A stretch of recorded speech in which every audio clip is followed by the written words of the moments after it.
राधे राधे दोस्तों, आज है शुक्रवार। तो शुक्रवार का मेरा पूजा हुआ संपूर्ण और हम आपको माता रानी का दर्शन करवा रहे हैं। तो प्रेम से जय माता दी बोलिए।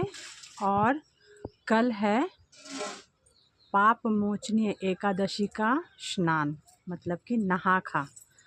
आप लोग बोलते हैं ना कि एक दिन पहले बोलना, तो हम एक दिन पहले ही आपको बता रहे हैं कि कल नहाए खाए हैं। और रविवार को हम लोग का एकादशी है 15 तारीख को। तो आप लोग सब 15 तारीख को पालन कीजिएगा और कल नहाए खाए कीजिएगा। तो यहाँ देखिए मेरे लल्ला जी कैसे लग रहे हैं, और प्रेम से इनको राधे राधे बोलिए। तो चलिए यहाँ तक का वीडियो तो यहीं समाप्त कर रहे हैं। फिर मिलते हैं दोस्तों अगले वीडियो में। तब तक के लिए प्रेम भरा हमेशा की तरह राधे राधे।